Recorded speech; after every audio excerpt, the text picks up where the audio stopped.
Hello everyone, my name is Umesh Senswar. Guys, English यहाँ पर mostly सभी की सेकंड लैंग्वेज है, इसलिए इसमें गलतियाँ करना कोई बहुत बड़ी बात नहीं है।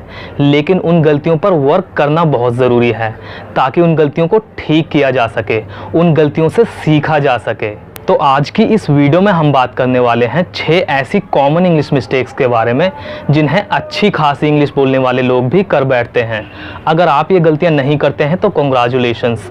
आई होप कि इस वीडियो से कुछ ना कुछ तो आपको सीखने को ज़रूर मिलेगा। ये हमारा कॉमन इंग्लिश मिस्टेक्स का पार्ट 4 है। अगर आपने पिछले तीनों वीडियोज़ नहीं देखे हैं तो आप इस वीडियो के बाद देख सकते हैं, लिंक डिस्क्रिप्शन में दे दिए गए हैं। तो चलिए फ़िलहाल इस वीडियो को स्टार्ट करते हैं।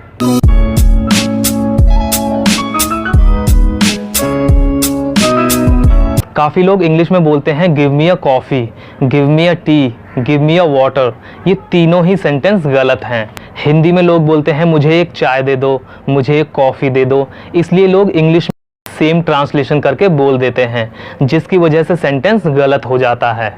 गाइज, ए एक आर्टिकल है जिसका मतलब होता है एक, तो इसको हम उन्हीं चीज़ों के आगे लगाते हैं जिनको हम गिन सकते हैं। चाय, कॉफ़ी, पानी तीनों ही लिक्विड हैं, इसलिए हम इन तीनों को नहीं गिन सकते। ये तीनों ही अनकाउंटेबल हैं, इसलिए इनके आगे ए लगाना बिल्कुल गलत है।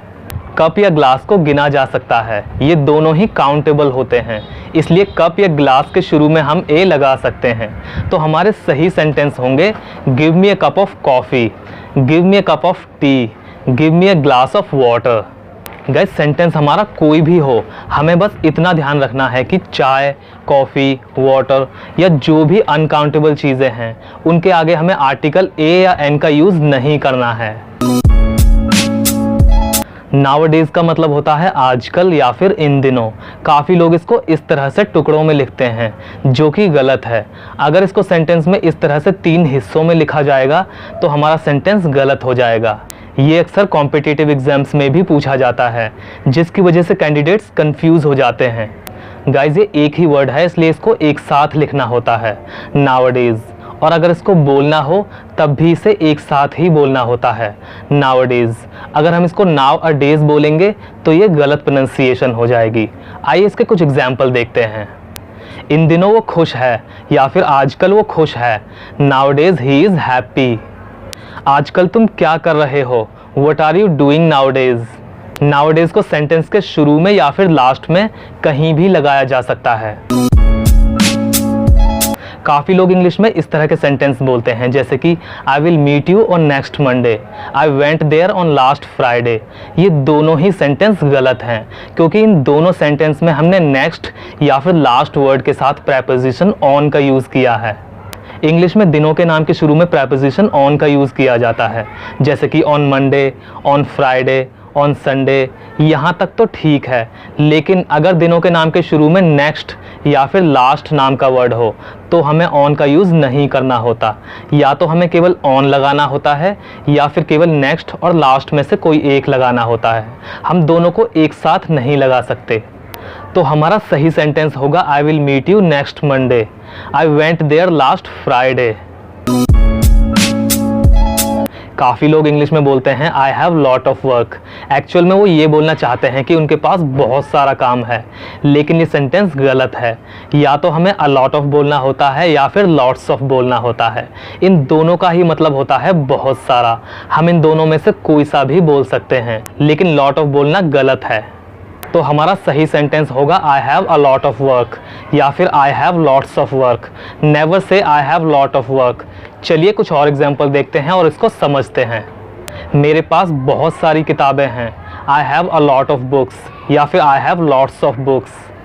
वो बहुत सारे पैसे चाहता है, he wants a lot of money या फिर he wants lots of money. बहुत सारे लोग पार्टी में गए, a lot of people went to the party या फिर lots of people went to the party. I have problems to speak English, I have problems to start new business, I have problems to pronounce this word. बोलने में और देखने में ये सारे sentence सही लग रहे हैं, लेकिन ये सारे के सारे सेंटेंस गलत हैं। आई हैव प्रॉब्लम्स के साथ हमेशा आईएनजी वर्ब का यूज़ किया जाता है। तो हमारे सही सेंटेंस होंगे आई have problems speaking English, I have problems starting new business, I have problems pronouncing this word. Trouble, difficulty, a hard time, इनके साथ भी सेम रूल फॉलो किया जाता है। इनके साथ भी आईएनजी वर्ब का यूज़ किया जाता है। I have trouble understanding your accent. I have difficulty singing this song. I have a hard time doing this work. अक्सर लोगों से इस तरह के सेंटेंस सुनने को मिलते हैं, जैसे कि your dressing sense is good, I like your dressing sense. ये दोनों ही सेंटेंस गलत हैं, क्योंकि ड्रेसिंग सेंस नहीं होता, ड्रेस सेंस होता है। अगर हम ड्रेसिंग सेंस बोलेंगे तो हमारा सेंटेंस गलत हो जाएगा। किसी के पहनावे को अप्रिशिएट करने के लिए ड्रेस सेंस का यूज़ किया जाता है, ना कि ड्रेसिंग सेंस का। ड्रेसिंग तो एक आईएनजी वर्ब है, इसलिए अगर हम ड्रेसिंग सेंस बोलते हैं तो ऐसा लगता है जैसे कि हम किसी एक्शन या फिर एक्टिविटी की बात कर रहे हैं। तो हमारे सही सेंटेंस होंगे your dress sense is good, I like your dress sense.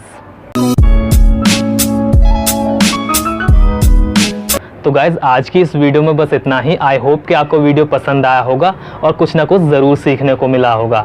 तो मिलते हैं अगली वीडियो में एक नए लेसन के साथ। Till then take care.